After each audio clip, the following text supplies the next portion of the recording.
Hey guys, welcome back to the channel.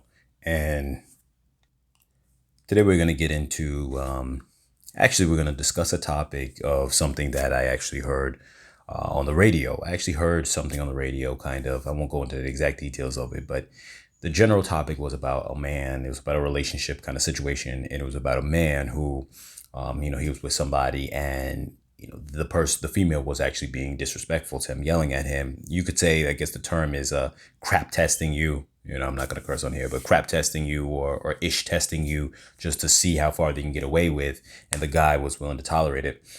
And I realized to myself, just thinking about that goes into a broader topic of, what's the situation with the guy and why he would tolerate that, or the dynamic of guys in those kind of positions, what makes them tolerate that. And then I'm going to go on the reverse side of things with females in regards to the core aspect of what's going on through the guy's mind, and then the opposite reverse then of how that affects a woman. You'll understand what I'm saying in a moment. So hitting on with the situation with a guy, what makes guys do that in the first place is because, generally speaking, they, from the ages of when you're like a teenager up until maybe even like the late 20s, guys do not usually have the power and the dynamic of like guys versus women, at least, not in certain locations. I can't speak for every location, but if you feel this way, then you know what I'm talking about.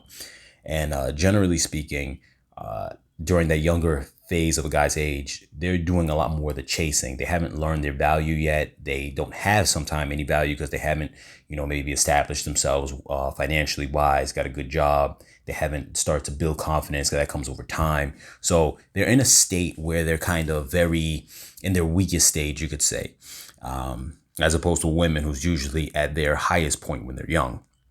And as much as people may want to dispute that, it's just true. Women who are, we'll say, like in their mid to young 20s are considered their highest peak in terms of beauty and youth, obviously. And that's really the thing that guys want from women, while women want stability in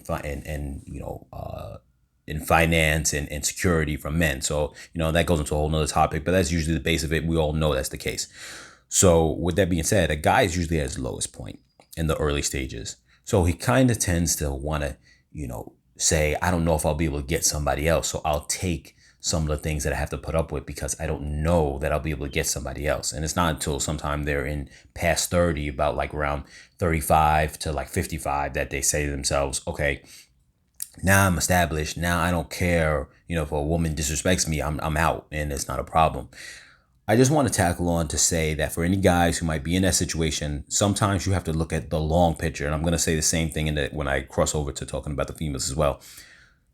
Dating in these times, or relationships in these times, the way you view things, the way you approach things, has to be a long view and no longer a short view. And I know it's hard when you're young to view things from the perspective of, if I'm like 20 years old, I got to view things from 20 to 50 in like a 30-year span and say the totality of the long game. I know it's hard for people to view that. It's very hard. I wouldn't even be able to say, even myself, to be able to say like I would have been able to sometime perceive that in that way. This is why it's important to have, when you have channels like this and mentors or people that you can listen to that give you that perspective to say, hey, the long game is what's important. It's not going to be this way forever. And that's why people get caught up in that very moment thinking things will never change. So with that being said, you have to play the game for the long perspective. You are not going to have a lot of power in the beginning, but usually if you get yourself, you put in a lot of work into your life, you become successful, you do what you got to do, build your confidence, your finances, and everything else of the sort. What ends up happening is, at that point, you will see that for the long game, for the long haul of it, it's going to change. It's going to change once you start building up those things. So you can't just say, okay, well, I'm going to, what's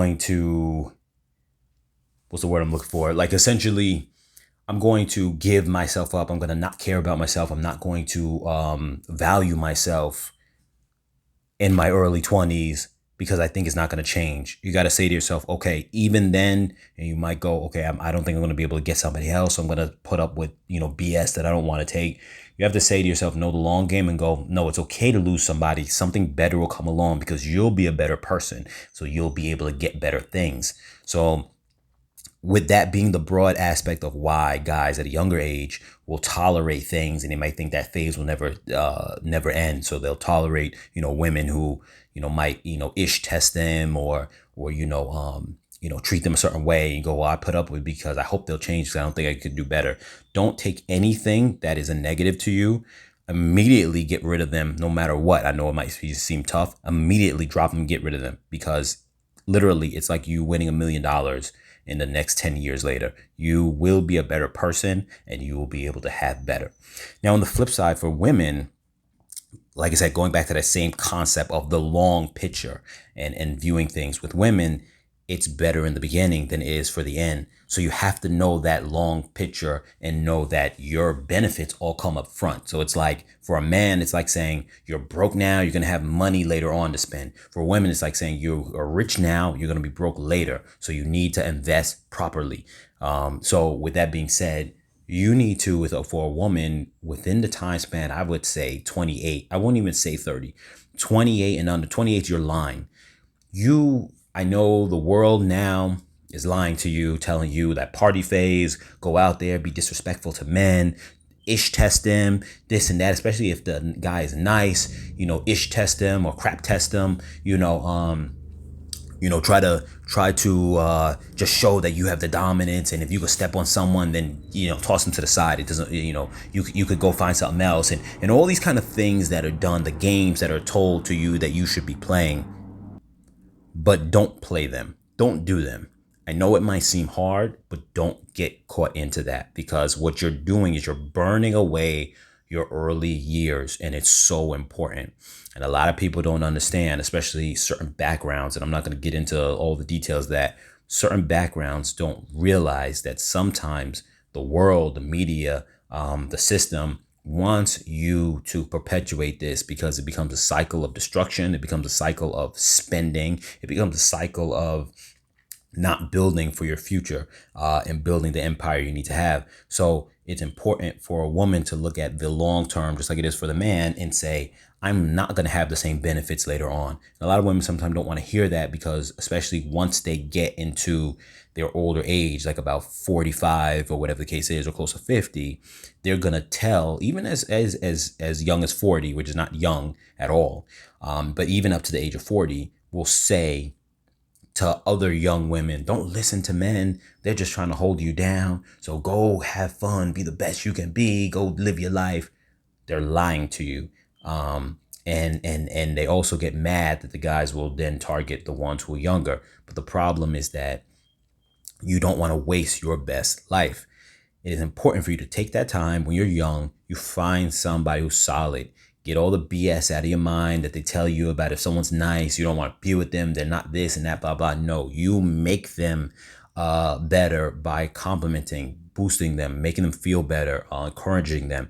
That guy will become all the things that you want him to be. And I'm not saying that that guy needs you to do that to be better. But what I'm saying is ride the train with him in his beginning stage. So when he gets to his end stage, he will be a lot better, and you can reap the benefits of it. It's like an investment. But don't shit on him in that time. Don't even be behind his back where like, I'm going to have fun and cheat on him behind his back. And then when he gets the bag or he gets money, now I'm going to be able to ride that out with him. Do not do that, because at the end of the day, what will happen is you'll still lose that man. Don't do that. So for women, lock a guy down early. Don't listen to the BS. Stay away from the party phase. Stay away from all that. It's an investment for your life. If you look back at some of my other videos, I talk about emotional retirement or relationship retirement.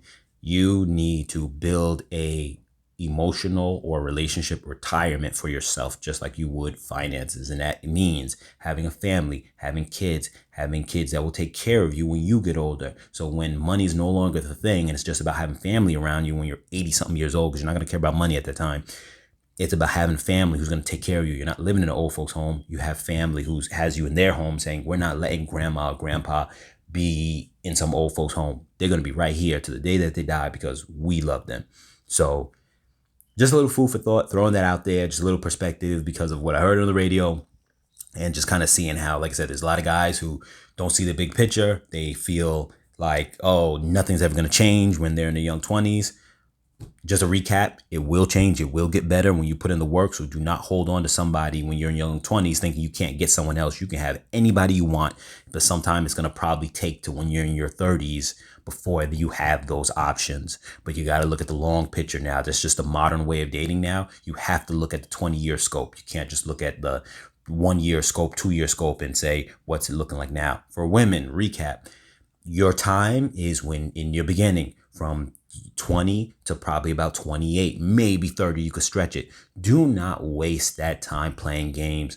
You need to, at the least around the age of 22, start looking for someone serious. Don't look for the overly charismatic. Don't look for the overly funny guy. Don't look for the guy who seems like everything is perfect. You want to look for somebody who, this is going to sound crazy, but it's the only way to make sense to a female. You want to look for somebody who's flawed in every way in terms of appeal and attraction, but is not flawed in any way in regards to finances, a go-getter. He's a smart guy. He's like going to school. He's going, he's learning. He's trying to work. That guy might seem boring. He becomes the same guy down the line that you go bonkers for, because later on in the line, he's going to be the dude who's wearing suits. He's going to be the dude who has money. He's going to be the dude who's saying like, I know my values and now I don't care about nothing. He's going to become that guy. It's just a guaranteed fact, because as he has a harder time in life, he will evolve to be that because he has no other choice. So it's better that you ride that train with him than you jump on the train with the guy who has everything to begin with, because he's super charismatic, he's super attractive, he's super this and that. Those same guys, 9 times out of 10, because they have everything they want at a young age, why do they need to build themselves up for more? They don't have to. They will not. There's no inspiration to. They already have the women. If a guy has women, they generally don't want nothing else. So that same guy that you think is really appealing when you're young and he's young will ultimately, most of the time, not be the guy you want down the line, because he wouldn't have got anything or made anything himself. And it's not an issue or a problem with the guy. It's just that he has everything he needs from the beginning. So there's no need for him to make change. The guy who has nothing in the beginning has to make change. Otherwise, his life is going to be horrible. So he's going to strive to become the best him he can be. So women, jump on that gravy train with those kind of men. And that's pretty much it. And with that being said, I'll catch you guys in the next video.